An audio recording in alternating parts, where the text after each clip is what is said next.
मित्रांनो, मनमोकळी भटकंतीच्या एका नवीन व्हिडिओमध्ये आज आपण जातोय व्हिएतनाममधील युनेस्कोचे एक जागतिक वारसा स्थळ पाहण्यासाठी. त्या वारसा स्थळाचे नाव आहे हॅलॉंग बे. हॅलॉंग बेसाठी व्हिएतनामची राजधानी हनोईपासून टूर कंपन्यांच्या टूर पॅकेजेस असतात. हनोई ते हॅलॉंग बे, तेथील क्रूज सफारी, दुपारचे जेवण व परत हॅलॉंग बे ते हनोई प्रवास हे सगळे त्या टूर पॅकेजमध्ये समाविष्ट केलेले असतात. फायनली मी आणि किशोर आज निघालो आहे हॅलॉंग बे बघण्यासाठी. इथे एक तर भाषेचा एवढा प्रॉब्लेम आहे की आम्ही जे काय बोलतो आहे ते समोरच्याला समजतच नाही आहे. आणि ज्याने आमचं तिकीट बुक केलं तो सकाळपासून आमचा कॉलच उचलत नाही आहे. शेवटी त्याचा एक मित्र आला आहे आम्हाला शोधत आणि आता आम्ही बसची वाट पाहतो आहे. जवळपास अर्धा तास झालेला आहे आम्ही या बस स्टॉपवर उभे. इथं समोर तुम्ही मॉल बघू शकता. ह्या मॉलचीच आम्हाला फोन दिली होती त्यांनी की त्यासमोर थांबा म्हणून. आणि तो सकाळपासून आमचा कॉल उचलत नाही आहे. बघू आता आपण हॅलॉंग बेला निघतोय. थोड्याच वेळात बस येणार आहे. And Vietnam, this country is about 4,000 years old, but we have this very difficult history. हनोईवरून आता आम्हाला लिमोजिन बस मिळालेली आहे आणि आता साधारणतः 200 किलोमीटर प्रवास या बसमधून आम्ही करणार आहोत. बसला साधारणतः 3 तास लागतात हॅलॉंग बेला पोचायला. तोपर्यंत बसमधील टूर गाईड आपल्याला व्हिएतनामबद्दल वेगळी माहिती इंग्लिशमधून देत असतात. It's very hard to find somebody, normal person, speak Chinese. Only someone they learn Chinese in the school for working, but it's much less than English. From Mongolia and from Vietnam War. Why Vietnam not separate north and south like South North Korea? We are union country. Yeah, it's many stories. रस्त्यामध्ये बस एका ठिकाणी वॉशरूमसाठी थांबते. तेथे आपण चहा coffee घेऊ शकतो किंवा तेथील सुपरमार्केटमध्ये खरेदी पण करू शकतो.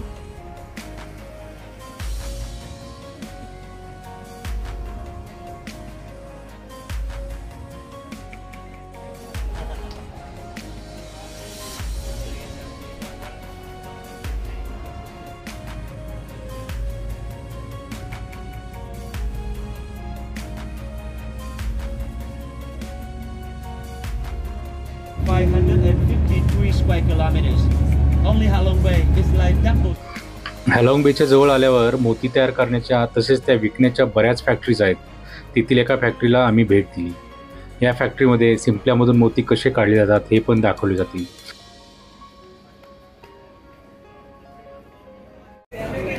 They have 3 kinds of oyster: South Sea, Thai, and this is the Akoya. So we open one of them. Let you see how they have it the pearl from the oyster. So they check with the X-ray machine. They don't have something inside, but they check to know it's good or not until when we open them. And you can see many different, good, not good. Yeah. They put in the sexual part of the oyster with the ovary. After they open, they die. The food go to the kitchen. The shell for so this is that's the result. This look pretty good. Look pretty good. Yes, you can take the pictures. And normally like this, 30% alive for making the pearl. But for 35, just only 5% of 30% method. They use the powder making the cream for the lady. तसेच शेजारीच त्या मोत्यांपासून दागिने तयार करण्याची तसेच ते विकण्यासाठी मोठमोठी दुकाने असतात. ती पण आम्ही पाहिली. पण या दागिन्यांच्या किमती पाहिल्या तर हजारो व लाखो रुपयामध्ये असतात. साधारणतः अर्धा तास आपण तिथे थांबून पुढे हॅलॉंग बेला आपण मार्गस्थ होतो.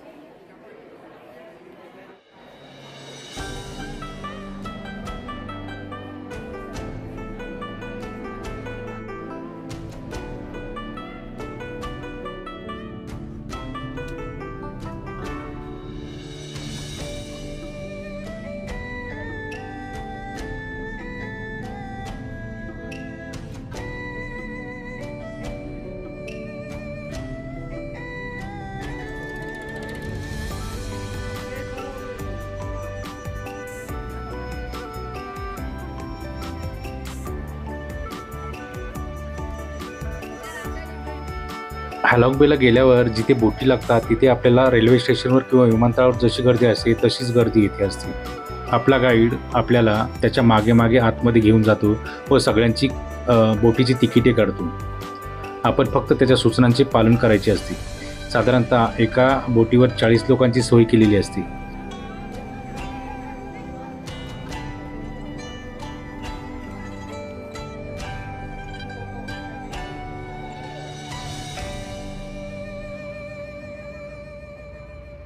थोडीशी वाट पाहिल्यावर आम्हाला आमच्या बोटीवर नेण्यात आले.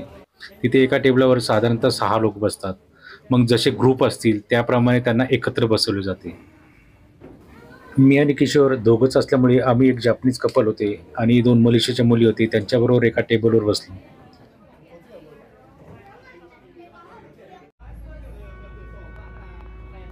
थोड्याच वेळात आमची बोट ही हॅलॉंग बेच्या टेकड्या पाहण्यासाठी बंदरावरून रवाना झाली.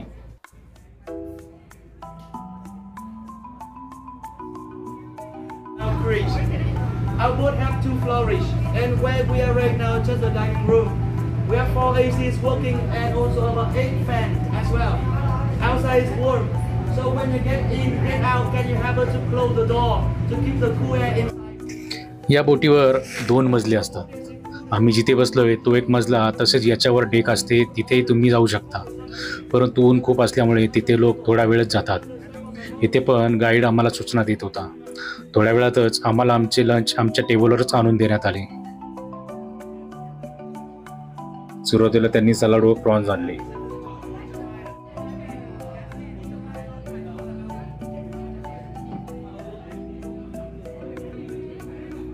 त्यानंतर व्हेज पकोडे आणले, पण त्याची चव मात्र काहीतरी वेगळीच होती. त्यानंतर एक गोड पदार्थ आला, पण त्याचे नाव माहीतच नव्हते.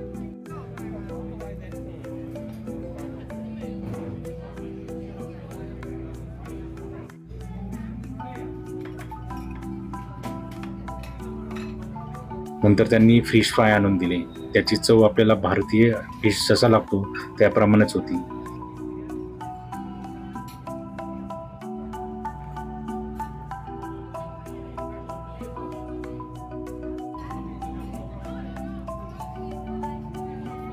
त्यानंतर त्यांनी राईस आणि फ्राईड चिकन आणून दिले.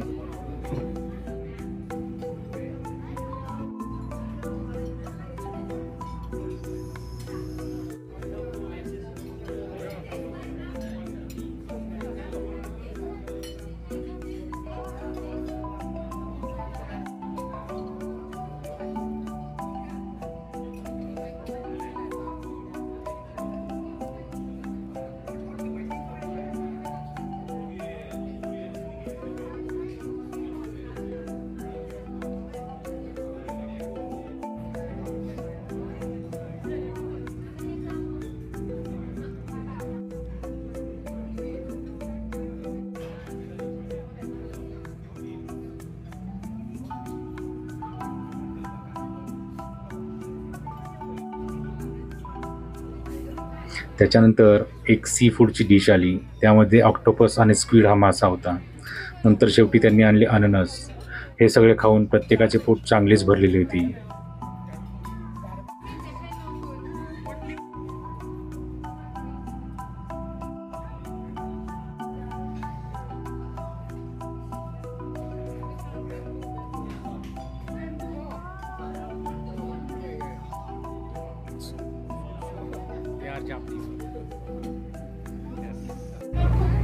Look here. They are Malaysian. Malaysian. Pretty. Yes, yes.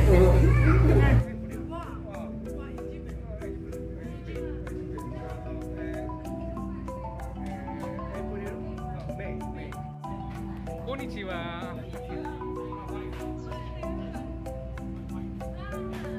आता वेळ होती डेकवर जाण्याची. त्याप्रमाणे प्रत्येकाने डेकवर जाऊन फोटो व्हिडिओ काढले. AC रूमच्या बाहेर असं मोकळं अशी जागा असते. तुम्ही इथे उभे राहू शकता आणि इथून वर डेकवर जायला आपल्याला जागा आहे. तर चला आपण डेकवर जाऊया. हा आहे आपल्या याचा डेक.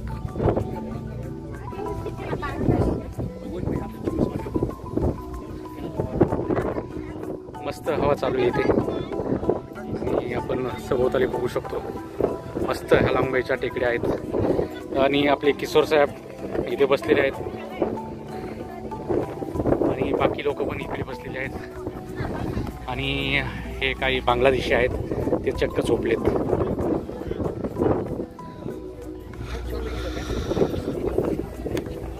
हॅलॉंग फॉनिक्स क्रुझर असं आमच्या बोटीचं नाव आहे आणि वर व्हिएतनामीज झेंडा फडकत आहे. मस्त अशी हवा सुटलेली आहे आणि आम्ही एन्जॉय करतो आहे आमची हॅलॉंग बेची ट्रिप.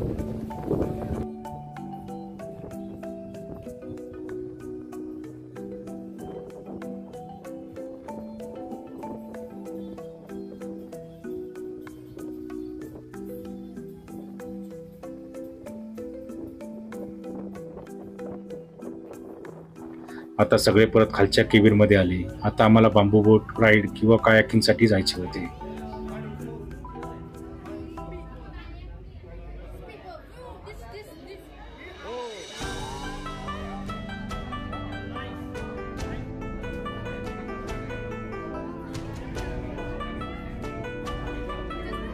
आम्हाला बांबू बोट किंवा कायाकिंग असे 2 ऑप्शन होते. आम्ही मात्र बांबू बोट हा ऑप्शन निवडला. आमच्यासोबत जे जापनीज कपल होते ते सुद्धा आमच्यासोबतच इथे बांबू बोटवर आले होते.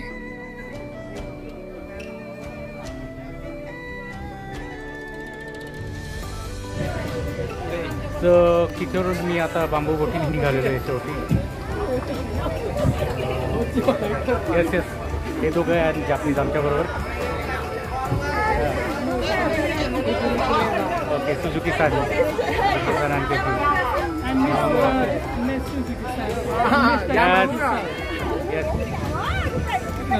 सो आता आम्ही निघालेलो आहे आणि तिकडे कायाकिंगवाले आहेत. तर कायाकिंगवाल्यांचं कसं असतं की दोघं मिळून एक बोट मिळते आणि त्यांना स्वतःला ती राईड करायची असते.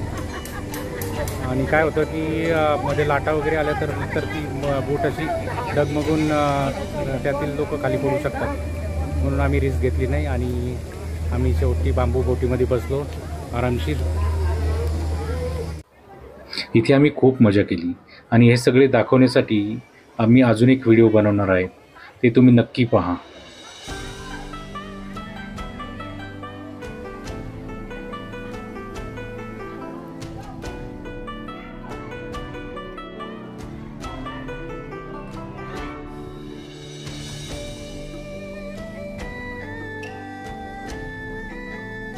परत सगळे बोटवर जमा झालो व आमचा पुढचा प्रवास चालू झाला.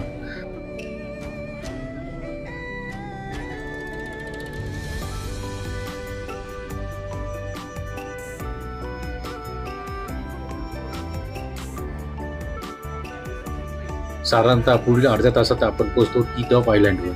तिथे एक मोठा डोंगर आहे व त्यावर जाण्यासाठी 420 पायऱ्या आहेत.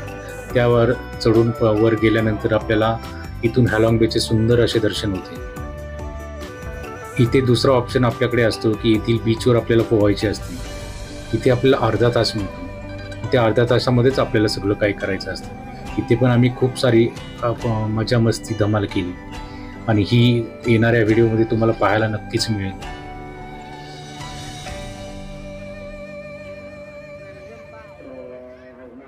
साधारणतः अर्धा तास टी टॉप आयलँडवर छान वेळ घालून आम्ही परत बोटीमध्ये पुढील प्रवासाला निघालो.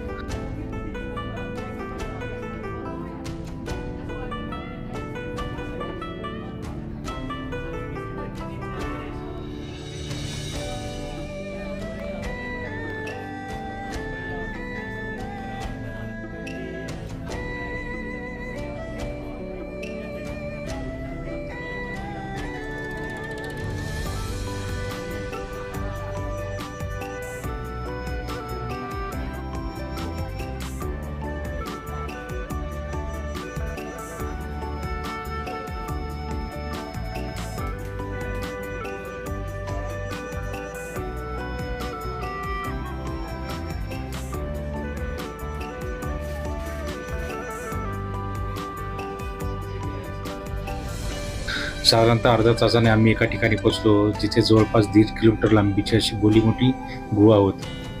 म्हणजे ती 4 ते 5 गुहेंचा एक संच आहे. एका गुहेतून दुसऱ्या गुहेत जायला आतमधून छोटासा रस्ता होता. या गुहेमध्ये सुद्धा खूप काही पाहण्यासारखे आहे आणि गाईड आपल्याला सगळी माहिती देत असतो. गर्दीच्या वेळी इथे ट्रॅफिक जाम झाल्यासारखी लोकांची लाईन लागलेली असते.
इथे कायमच लोकांची गर्दी असते. गुहा पाहायला साधारणतः अर्धा तास तरी लागतो. या गुहेबद्दलची पूर्ण माहिती आपल्याला पुढे येणाऱ्या व्हिडिओमध्ये मिळेल.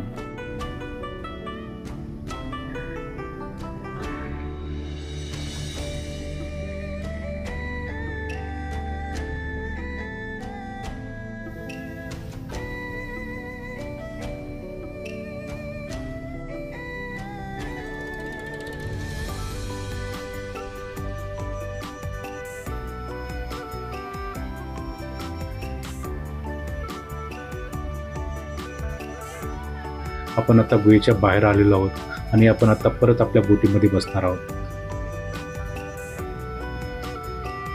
किशोरने गुहेच्या प्रवेशद्वारावर जी काही दुकाने होती तिथून भरपूर खरेदी केलेली होती. परत आता आम्ही आमच्या बंदरावरच परत जाण्यासाठी निघालेलो होतो. दिवसभर खूपच थकल्यासारखे झाले होते. जाताना चहा आणि नाश्ता सुद्धा मिळाला. परत एकदा डोळे भरून हॅलॉंग बेचे दर्शन घेऊन आम्ही आमची ट्रिप समाप्त केली. तुम्हाला हा व्हिडिओ कसा वाटला हे नक्कीच सांगा. व्हिडिओ आवडला असेल तर व्हिडिओला लाईक करा, कमेंट्स करा, व्हिडिओ शेअर करा. आणि तुम्ही अजूनही या चॅनलला सबस्क्राईब केलं नसेल तर चॅनलला नक्की सबस्क्राईब करा. धन्यवाद.